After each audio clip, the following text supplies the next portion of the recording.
Welcome to the Henderson Institute Historical Museum virtual tour. Thank you for joining us as we highlight some of the displays that are on exhibit.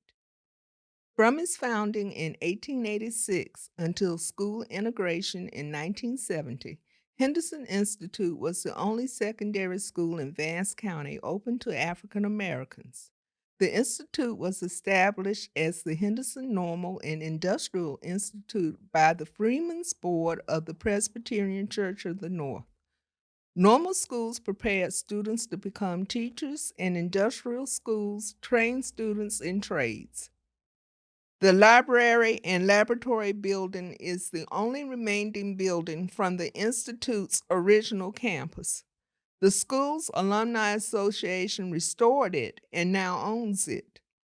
In 1986, the restored building became the Henderson Institute Historical Museum, and in 1995, it was honored to be placed on the National Register of Historic Places. Originally, Henderson Institute's principals and faculty were white missionaries sent by the Presbyterian Church. The first three African American principals of Henderson Institute were all graduates of Knoxville College, a Presbyterian school in Knoxville, Tennessee. The first, Reverend Jacob L. Cook, served from 1900 until 1903. The next principal was Dr. John Adam Cotton. He was the principal from 1903 through 1934 and was supervisor of finances from 1934 through 1940. O.T. Robinson became principal in 1934 and served through 1947. The most notable and longest tenured principal was Mr. Leander Essex Spencer. Spencer was principal of Henderson Institute from 1947 through 1969. For 22 years, the school thrived under his leadership. The last principal was the most beloved, Clarence E. Boss Knight, a 1935 alumnus of Henderson Institute. While at the Institute, he was a history teacher, guidance counselor, girls basketball coach, dean of students, and assistant principal. He was named principal for the 1969-1970 school year. At the end of that year, Henderson Institute closed. A wall is dedicated to the African American school principals and lead teachers who served prior to and after integration. These outstanding individuals gave direction and preparation to many students who sought opportunities beyond Vance County. Through the years, graduation traditions changed. In the early 1900s, young girls wore white dresses and young men wore suits for graduation. Gradually, commencement attire transitioned to the traditional cap and gown with the addition of senior portraits. Henderson Institute's early curriculum included industrial training, printing, carpentry, and domestic arts. Domestic art students were required to showcase their skills, such as in tatting, handcrafting lace through a series of knots and loops. A perennial conference powerhouse, Henderson Institute teams were not just respected, but occasionally feared. Trophies and letters evidence the vitality of the athletic program, including winning the state 1956 baseball championship. One of the Institute's football coaches went on to national prominence. Alonzo Smith, Jake Gaither, was an American college coach and athletics administrator. Gaither accepted a coaching position at Henderson Institute and remained there through the early 1930s.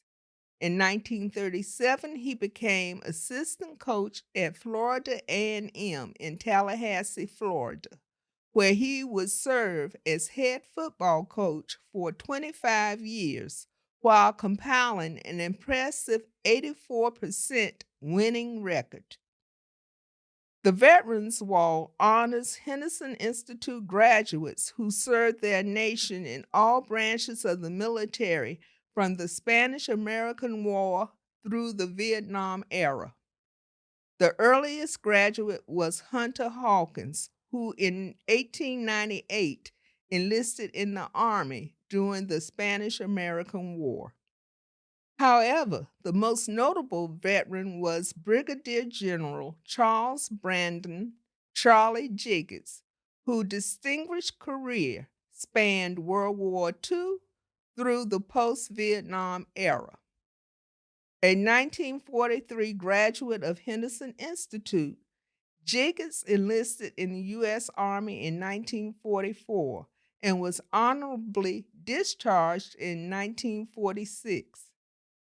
In 1950, he graduated from Howard University, and in the following August, he was commissioned as a second lieutenant in the Air Force. For over 30 years, Jiggets commanded communication and strategic operations. He was promoted to brigadier general in 1977, and he retired in 1982. Below the Veterans Wall is a Tuskegee Airmen display. 3 graduates of Henderson Institute were among the Tuskegee Airmen. Second Lieutenant Francis Peoples graduated from Henderson Institute in 1935. He continued his education at Hampton Institute. Peoples was 24 when he was tragically killed in a plane crash while making a routine combat training flight at Tuskegee Airfield. Peoples was flying a P-40 fighter plane at the time of his death. A native of Greensboro, North Carolina, Harold Webb graduated from Henderson Institute in 1941. Upon graduation, he enlisted in the United States Army and completed the aviation cadet program at Tuskegee. Well known within the state of North Carolina, Webb was a respected education equity leader and a member of the Wake County Board of Commissioners. First Lieutenant Wilson Vash Eagleson II graduated from Henderson Institute in 1938. He continued his education at West Virginia State College, where he became a member of the Civilian Pilot Training Program.